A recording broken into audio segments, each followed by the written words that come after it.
Hey guys, मेरा नाम आनंद है और आप देख रहे हैं कोडिटअप। आज के इस वीडियो में हम करने वाले हैं क्लास 12 के इन्फॉर्मेटिक्स प्रैक्टिसेस के 2024-25 के सैम्पल पेपर को, और ये सीबीएसई का ऑफिशियल सैम्पल पेपर है। और ठीक इसके पहले वाली वीडियोस में 1 बाय 1 हमने सेक्शन ए, बी, सी और डी को कर लिया है, और आज जो हम करने वाले हैं वो है हमारा सेक्शन ई। इस तो सेक्शन में टोटल 3 क्वेश्चंस होते हैं और एक क्वेश्चन का मार्क होता है, मतलब वेटेज होता है वो 5 मार्क्स का होता है।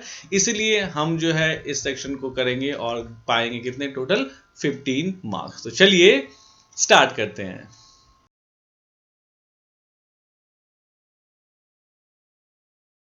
तो जो पहला क्वेश्चन है, क्वेश्चन नंबर 35, ये नेटवर्किंग सेक्शन से है और कहता है क्या कि एबीसी प्राइवेट लिमिटेड एक मल्टीनेशनल टेक्नोलॉजी कंपनी है जो स्टैब्लिश करना चाहती है अपना इंडियन हेड ऑफिस बेंगलुरु में, और रीजनल ऑफिस जो है वो लखनऊ में। बहुत सारी चीज़ें लिखी हुई हैं, ठीक है। मतलब एक चीज़ यहाँ पे जानने वाली बात ये है कि मेन ऑफिस जो है वो हेड ऑफिस बेंगलुरु में है और ब्रांच ऑफिस है लखनऊ में, ठीक है। The Bengaluru has head office will be organised into 4 departments, यानी बेंगलुरु का जो आपका ऑफिस का सेटअप है वो 4 डिपार्टमेंट्स में बांटा गया है, एचआर, फिनेंस, टेक्निकल और सपोर्ट, राइट। कहते हैं एज अ नेटवर्क इंजीनियर, देखिए आप नेटवर्क इंजीनियर बन चुके हैं, right. You have to propose solution for various queries from 1 to 5। Queries क्या है अब देखेंगे, पहले क्वेश्चन इतना बड़ा था कि क्वेरीज आएगा नहीं।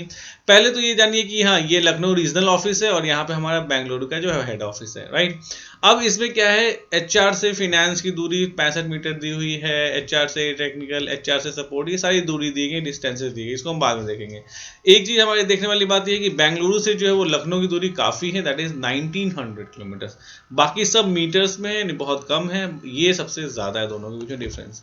आगे क्या कहता है ये कि हर डिपार्टमेंट में कौन कौन सी डिपार्टमेंट में कितने कितने कंप्यूटर्स हैं। तो जैसे एचआर डिपार्टमेंट में 175 है, ऐसे ही फिनेंस में 35 है, टेक्निकल में 50 है, सपोर्ट में 15 और लखनऊ ऑफिस में 40 है। अब इन 5 क्वेश्चन के जवाब देने हैं आपको और आपको मिल जाएंगे 5 नंबर। तो सबसे पहला क्वेश्चन का जवाब क्या है, कहता है suggest the most suitable department in Bengaluru office setup to install the server, यानी कि अगर आपको सर्वर को इंस्टॉल करना है तो सबसे अच्छा आपके लिए कौन सा मोस्ट सुटेबल डिपार्टमेंट रहेगा। तो देखिए आपके लिए सबसे ज्यादा अच्छा रहेगा एचआर डिपार्टमेंट, तो आप क्या लिखेंगे, HR department will be more suitable, ठीक है। डिपार्टमेंट विल बी यानी ये होगा मोस्ट सुटेबल, सबसे ज्यादा suitable for placement of server, for placement of server. क्यों भाई, क्यों होगा प्लेसमेंट ऑफ सर्वर, ठीक है, because it contains maximum number of, it contains maximum number of computers, यानी यहाँ क्या है, मैक्सिमम नंबर ऑफ कंप्यूटर्स है इसलिए। तो एक चीज याद रखिएगा कि कोई भी ऐसा जगह, कोई भी ऐसा ब्लॉक, कोई भी ऐसा डिवीजन या कोई भी ऐसा जो है वो ऑफिस डिपार्टमेंट जहां सबसे ज्यादा कंप्यूटर्स होते हैं, हमेशा वहीं पे सर्वर को प्लेस किया जाता है, ये रूल होता है। 1 नंबर मिल गया आपको ये क्वेश्चन नंबर 1 से। दूसरा क्वेश्चन क्या कहता है, draw a suitable cable layout of wired network connectivity between the departments in Bengaluru office, यानी बेंगलुरु ऑफिस में ये 4 डिपार्टमेंट्स हैं, इनको कनेक्ट करने के लिए आपको क्या करना है, केबल लेआउट लिखना है। तो देखिए हमेशा याद रखिएगा क्वेश्चन नंबर 1 से आपको क्या मिल गया कि कौन सा डिपार्टमेंट जो है उसमें सर्वर होगा। तो इसके लिए हम हमेशा यूज कर, देखो स्टार टोपोलॉजी एक ऐसी टोपोलॉजी है जो हर क्वेश्चन के साथ क्या हो जाती है, चलेगी। 99% क्वेश्चन के साथ स्टार टोपोलॉजी क्या करती है, वर्क करती है। तो अब हम क्या करेंगे, हमें पता चल गया है ना कि एचआर डिपार्टमेंट जो होगा वो सेंटर में होगा, यानी कि क्योंकि हमारा सर्वर जब एचआर में है तो एचआर डिपार्टमेंट होगा। एचआर डिपार्टमेंट से हम किसको ऐड कर देंगे, किसको कनेक्ट कर देंगे, फिनेंस को कर देंगे, ठीक है। एचआर से हम किसको कर देंगे, टेक्निकल को भी कर देंगे, टीएससी, एनआईसीएल, सीएल, ठीक है। और एचआर डिपार्टमेंट से हम किसको कर देंगे, सपोर्ट को कर देंगे। तो ये जो स्ट्रक्चर बनता है ये क्या बनता है, एक तरह से स्टार टोपोलॉजी है, इसको क्लाइंट सर्वर ही कहते हैं। ये सर्वर हो जाता है, क्योंकि सर्वर यहाँ प्लेस है, ये बाकी सारे क्या हो जाते हैं, क्लाइंट हो जाते हैं। चूंकि ये स्टार का शेप फॉर्म कर रहा है इसलिए स्टार टोपोलॉजी।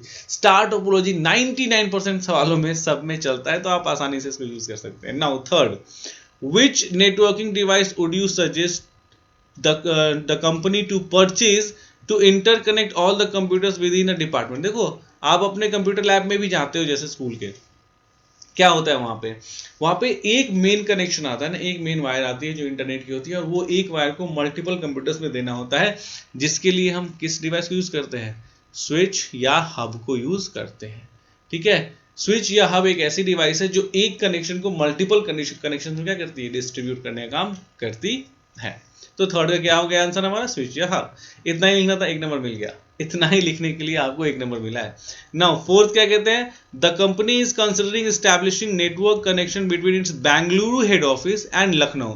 यानी बैंगलोर और लखनऊ के बीच में जो है वो क्या करना चाहता है, ये एस्टैब्लिश करना चाहता है नेटवर्क कनेक्शन। ठीक है, what type of network, LAN, MAN और WAN will be created? Obviously WAN will be created। तो चौथा क्या लिखोगे, WAN will be created। WAN यानी कि यहाँ ब्रैकेट में लिखोगे wide area network, wide area network will be created. क्यों भैया, क्योंकि डिस्टेंस बहुत ज्यादा है। ठीक है, since the distance is 1600 kilometres, that's why wide area network will be created. तो फोर्थ क्वेश्चन का सीधा सा जवाब ये है कि जो क्रिएट होगा नेटवर्क वो वैन होगा, क्योंकि वैन जो होता है वो मतलब बहुत बड़े एरिया को कवर करता है, और चूंकि लखनऊ ऑफिस और बैंगलोर ऑफिस के बीच की दूरी लगभग 1600 किलोमीटर से देखिए दिखा नहीं 1900 किलोमीटर से, सॉरी, तो बहुत ह्यूज डिस्टेंस है, इसलिए हम ये जो नेटवर्क बनेगा वो क्या बनाएगा, वैन बनाएगा। नेक्स्ट फिफ्थ क्वेश्चन क्या कहता है, the company plans to develop an interactive website. तो जब कभी भी इंटरैक्टिव वेबसाइट होता है वो डायनामिक होता है। ठीक है, that will enable its employ to monitor their performance after log in. ठीक है, यानी कि जो है वो कंपनी प्लान कर रही है कि इंटरैक्टिव वेबसाइट बनाने के लिए जो जिसमें एम्प्लॉय लॉग इन करके अपना परफॉर्मेंस देख सकता है। Would you recommend a static or dynamic website and why? सबसे पहले कि वी विल यानी कि I will recommend dynamic website, यानी कि मैं किसको रिकमेंड करूंगा, तो I will recommend dynamic website.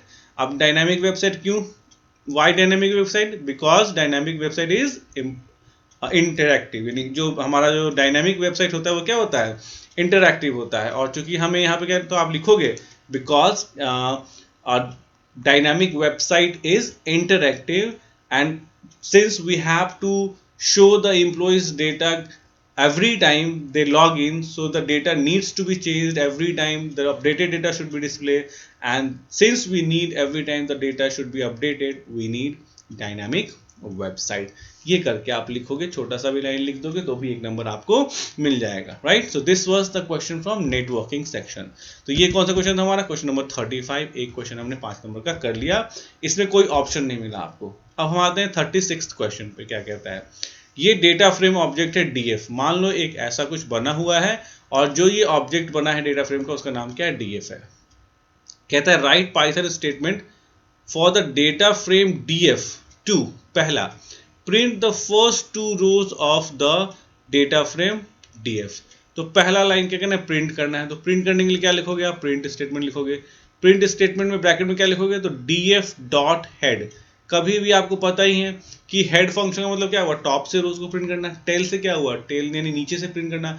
अगर ब्रैकेट में कुछ भी नहीं दोगे तो बाय डिफॉल्ट 5 होता है, लेकिन क्वेश्चन क्या कह रहा है, क्वेश्चन कह रहा है कि आपको 2 जो है वो क्या करना है, 2 रोज को प्रिंट करना है। तो in order to print 2 rows, यहां ब्रैकेट में क्या लिखेंगे, we will write 2, that's it. तो ये प्रिंट स्टेटमेंट क्या करेगा, 2 रोज टॉप से क्या करेगा, प्रिंट करेगा।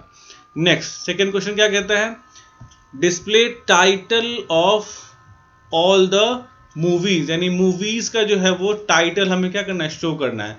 तो हम यहाँ क्या करेंगे, प्रिंट करेंगे।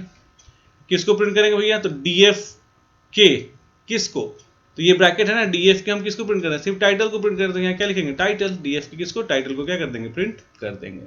सिंपल, मतलब अगर आपको कमांड्स आता है कोई बड़ी बात नहीं है, नहीं आता है तो फिर। नेक्स्ट है रिमूव द कॉलम रेटिंग, यानी इस रेटिंग कॉलम को रिमूव करना है। तो देखो रिमूव करने का मतलब कि रिमूव भी करना है और फिर से उसी में स्टोर हो जाना चाहिए। तो इसके लिए क्या होता है ना, हम ऐसे करते क्या है, df equal to data frame को ही क्या करते हैं, देखो पहले क्या करते हैं, ड्रॉप करते हैं। डीएफ डॉट ड्रॉप से क्या हो गया, रिमूव हो जाएगा। क्या रिमूव हो जाएगा, रेटिंग को रिमूव करना है। और एक्सिस इक्वल टू क्या होगा, 1 होगा। क्यों, क्योंकि कॉलम के लिए एक्सिस 1 होता है, तो कॉलम को डिलीट करना है। देखो ये स्टेटमेंट हम लिखेंगे ना बच्चा, तो क्या होगा, रेटिंग कॉलम क्या हो जाएगा, रिमूव हो गया। अब रेटिंग कॉलम के रिमूव होने के बाद फिर से उसी ऑब्जेक्ट में वही वैल्यू ला दो, यानी ये रिमूव भी कर दो और फिर से वही df ऑब्जेक्ट बना दो, इसलिए लिखते हैं df equal to df dot drop, यानी कि इसमें से ड्रॉप करने के बाद फिर से एक नया ऑब्जेक्ट बनाओ, यानी इसमें से इसको हटाने के बाद फिर से एक नया ऑब्जेक्ट बनाओ जिसका नाम क्या होगा, df होगा, same name. Next question number 4 क्या कहता है, display the data of title column from indexes 2 to 4 both included, यानी हमें क्या करना है, डेटा दिखाना है टाइटल कॉलम का, टाइटल कॉलम का डेटा दिखाना है फ्रॉम इंडेक्सेस 2 to 4, यानी ये वाला और ये वाला, ये इंडेक्सेस होता है, राइट। तो हम यहाँ क्या लिखेंगे, तो देखो, तो देखिए इसमें हम क्या करेंगे, डिस्प्ले करना है ना बच्चा, तो डिस्प्ले करने के लिए फिर क्या होगा, यहाँ प्रिंट फंक्शन ही होगा। अब हमें क्या प्रिंट करना है, तो df डॉट loc, यानी हमें किसी खास लोकेशन को प्रिंट करना है, कहां से लेके कहां तक, तो 2 से लेके कहां तक कह रहा है, 2 to 4, तो 2 से लेके कहां तक, 4 तक करने के लिए कह रहा है। और हमें यहाँ कॉलम, ये तो हमने रो बता दिया कि 2 से लेके 4 तक का रो, और यहाँ हम क्या कहते हैं कॉलम, तो कॉलम में क्या देंगे, कौन सा कॉलम हमें प्रिंट करना है, टाइटल। तो इसका मतलब आपको पता होना चाहिए कि एलओसी फंक्शन जो है वो दिए हुए रो से दिए हुए कॉलम तक की वैल्यू क्या करता है, प्रिंट करता है। तो दिस इज व्हाट एलओसी का यूज आपको पता होना चाहिए। Next 5th question, rename the column title to name, यानी कि टाइटल फील्ड का नाम यानी कॉलम का नाम चेंज करके नेम करना है। तो ठीक है, इसमें क्या करेंगे, देखो रीनेम करना है ना, df डॉट रीनेम खुद फंक्शन होता है, rename is the name of the function. क्या रीनेम करना है, तो देखो यहाँ आप लिखेंगे कॉलम्स इक्वल टू, यानी कॉलम्स का नाम आप दे रहे हैं जो टाइटल है बच्चा, TITLE, और यहाँ पे आप टाइटल का नाम जो है वो क्या कर दे रहे हैं, नेम कर दे रहे हैं। एंड यहाँ ना टाइटल का नाम आप क्या कर दे रहे हैं, नेम कर दे रहे हैं, तो NAME, और ये ब्रैकेट क्या होगा, ये बंद होगा। और एक चीज और आपको ध्यान रखना पड़ेगा यहाँ लिखने के लिए, in place equal to true. अब in place equal to true क्यों लिखना है, क्योंकि आप चाहते हैं कि ये खुद df ऑब्जेक्ट ही चेंज हो जाए, यानी कोई नया ऑब्जेक्ट नहीं बने, तो इसलिए आप लिखते हैं in place equal to true, यानी कि जो आप df को रीनेम कर रहे हैं और कॉलम जो है वो इस कॉलम को इस कॉलम में चेंज कर रहे हैं, इन प्लेस इक्वल टू 2 मतलब रियल वास्तविक रूप में चेंजेस मेड हो जाएं, चेंजेस कर दिए जाएं। तो इन 5 स्टेटमेंट्स के लिए आपको 5 नंबर्स मिलते हैं, राइट। अब आते हैं क्वेश्चन नंबर 37 पे। तो मतलब क्वेश्चन नंबर 36 के लिए भी आपको कोई ऑप्शन नहीं मिला और क्वेश्चन नंबर 35 के लिए भी आपको कोई ऑप्शन नहीं मिला। तो आप ध्यान रखिएगा, ये दोनों मैंडेटरी क्वेश्चन यानी कि 5 नंबर आपको नेटवर्किंग से मैंडेटरी है, 5 नंबर आपको डेटा फ्रेम ऑब्जेक्ट से मैंडेटरी है सेक्शन ई में। लास्ट में देखिए, या तो क्वेश्चन नंबर 37 में या तो आपको ए करना है या तो बी करना है। चलिए इसको भी कर लेते हैं, सब कर लिया। तो अब कहता है right a suitable SQL query. चलिए पहला के लिए हम एसक्यूएल क्वेरी लिखते हैं। क्या कहता है, टू डिस्प्ले, तो जैसे ही डिस्प्ले करता है इसका मतलब हम कौन सा कमांड यूज करेंगे, select the average score from test result column. तो एवरेज स्कोर में क्या करेंगे, एवीजी फंक्शन यूज करेंगे और हमें फील्ड का नाम तो दे ही दिया, test underscore what results, from, और टेबल का नाम क्या है बच्चा, what is the name of the table, कह रहा है एग्जाम्स टेबल, तो from what exams, simple. Average function आपको पता होना चाहिए, एवरेज निकालने के लिए यूज होता है। दूसरा, to display the last 3 characters of the registration number, last 3 यानी राइट साइड से 3 कह सकते हैं ना, लास्ट का मतलब क्या हो, राइट साइड से 3, तो सेलेक्ट राइट और ब्रैकेट में क्या लिखना, फील्ड का नाम क्या है, रजिस्ट्रेशन अंडरस्कोर नंबर, पूरा लिखना, रजिस्ट्रेशन अंडरस्कोर नंबर, ठीक है, और फिर कॉमा क्या, 3 फ्रॉम, टेबल का नाम क्या है, व्हीकल्स, तो फ्रॉम और टेबल का नाम क्या है, व्हीकल्स, तो लिखो VEHICLES, सिंपल। तो आपको पता होना चाहिए कि एवरेज निकालने के लिए एवीजी फंक्शन होता है, लास्ट से 3 कैरेक्टर निकालना है तो यानी कि राइट साइड से 3 कैरेक्टर निकालना है, ये पता होना चाहिए था। थर्ड क्वेश्चन क्या कहता है, to display the data from the column user name in the users table after eliminating any leading और ट्रेलिंग स्पेस, यानी कि शुरू से और लास्ट से कोई स्पेस है तो हटा दो, तो उसके लिए कौन सा फंक्शन होता है, ट्रिम फंक्शन होता है। तो सेलेक्ट करेंगे और फंक्शन का नाम क्या है, ट्रिम। किसको ट्रिम करना है, तो एट्रीब्यूट का नाम क्या है, यूजर नेम, यानी यूजर नेम को ट्रिम कर दो और तब उसको सेलेक्ट करके दिखाओ। और टेबल का नाम क्या है, यूजर्स टेबल, तो फ्रॉम यूजर्स, देख रहे हैं। तो आपको फंक्शंस का ज्ञान होना चाहिए, एवरेज है, राइट है, ट्रिम है, अगर ज्ञान है तो फिर आप आराम से पा लेंगे, नहीं तो मुश्किल है। नेक्स्ट क्वेश्चन क्या कहता है, तो to display the maximum value in salary column. अब फिर से वही बात है, मैक्स फंक्शन पता है तो बता दीजिए, select max in bracket what salary, अब फ्रॉम टेबल का नाम क्या है बताइए, टेबल का नाम यहाँ क्या दिया हुआ, एम्प्लॉइज, ध्यान दीजिएगा, एम्प्लॉय मत लिखाइएगा, एम्प्लॉइज है, तो यही तो ध्यान देना है हम लोग को, ठीक है। नेक्स्ट फिफ्थ क्वेश्चन क्या कहता है, to determine the count of rows in the suppliers table. तो काउंट रो करने के लिए क्या फंक्शन होता है हमारे पास, काउंट स्टार फंक्शन होता है, यानी काउंट स्टार फंक्शन का जो यूज करते हैं हम टोटल नंबर ऑफ रोज को काउंट करने के लिए करते हैं किसी भी टेबल से। तो select count star from table name, तो what is the name of table, suppliers, SUPPLIERS। अब ये 5 स्टेटमेंट लिखने के लिए आपको क्या मिल जाएंगे, 5 नंबर मिल जाएंगे।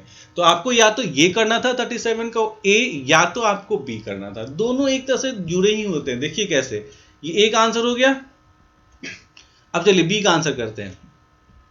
बी में सबसे पहले क्या कहता है, write suitable SQL query for round the value of pi यानी 3.14159 टू 2 डेसिमल प्लेसेस। तो क्या लिखेंगे आप बताइए ना, आप यही लिखेंगे ना, सेलेक्ट राउंड, और राउंड में किसको राउंड करना है, तो भैया 3.14159, इतना ही तो लिखना था। आपको पता होना चाहिए कि राउंड करने के लिए राउंड फंक्शन यूज होता है। दूसरा क्या यूज करते हैं, calculate the remainder when 125 is divided by 8। Select, कौन सा फंक्शन होता है, मॉड फंक्शन होता है। क्या करना है, 125 को डिवाइड करना है किससे, 8 से, और हमें क्या दे देना है, आंसर दिखा देना है। तो फिर से वही बात है, यहाँ पे भी देखिए इन सारे फंक्शंस का ज्ञान था तो आपने ये क्वेश्चन कर लिया। अब इन सारे कामों के लिए जो फंक्शन यूज होता है उसका ज्ञान है तो ये सब भी कर लेंगे आप, है ना। तीसरा नेक्स्ट क्या कहता है, display the number of characters in word new Delhi. तो क्या करेंगे, सेलेक्ट करेंगे। अब नंबर ऑफ वर्ड्स को दिखाने के लिए कौन सा फंक्शन होता है, length function, LENGTH, length of what, किसका दिखाना है, न्यू दिल्ली का। तो यहाँ न्यू दिल्ली क्या कर देंगे, हम लिख देंगे कि न्यू दिल्ली का लेंथ बता दो भैया, सिंपल सी बात है, राइट, बिल्कुल राइट। नेक्स्ट फोर्थ क्वेश्चन क्या कहता है कि display the first 5 characters from the word informatics practices.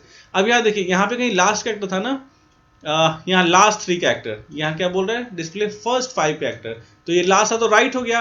अब फर्स्ट 5 मतलब क्या हुआ, लेफ्ट साइड से 5, तो यहाँ हम क्या लिखेंगे, सेलेक्ट करो, क्या सेलेक्ट करो, लेफ्ट साइड से सेलेक्ट करो। स्ट्रिंग क्या है, इन्फॉर्मेटिक्स प्रैक्टिसेस, तो यहाँ क्या हम लिखेंगे, इन्फॉर्मेटिक्स प्रैक्टिसेस, और इन्फॉर्मेटिक्स प्रैक्टिसेस से कितने कैरेक्टर्स निकालने, 5 कैरेक्टर्स निकालने हैं, सिंपल। और last question, that is the fifth question, display the details from email column in the student table after removing any leading and trailing spaces. Same है, देखो leading and trailing spaces तो trim यहाँ पे भी आया था ना, थर्ड क्वेश्चन, तो वही चीज है, यहाँ क्या करेंगे, सेलेक्ट ट्रिम, राइट, ब्रैकेट में व्हाट, ईमेल, ठीक है, in the student table from what, student, तो कर लिया भैया, after removing leading and trailing space, खत्म। तो सेलेक्ट करो ईमेल को, उसमें से शुरुआत से और लास्ट से स्पेसेस को हटा दो स्टूडेंट टेबल से। तो ये था आपका बी क्वेश्चन, और इसी के साथ आपका सेक्शन ईवी क्या होता है, समाप्त होता है। तो 1 बाय 1 हमने करके सारे के सारे सेक्शंस को क्या कर लिया, कोप अप कर लिया, section A, B, C, D और E, और इसी के साथ हमारा complete explanation for CBSE IP informatics practices class 12th question sample paper for 2024-25 board aspirants has been completed. तो आई होप आपको ये पूरी एक्सप्लेनेशन पसंद आई होगी, अगर आई है तो प्लीज लाइक, सब्सक्राइब और शेयर जरूर कीजिएगा। Thanks for watching the video, thanks.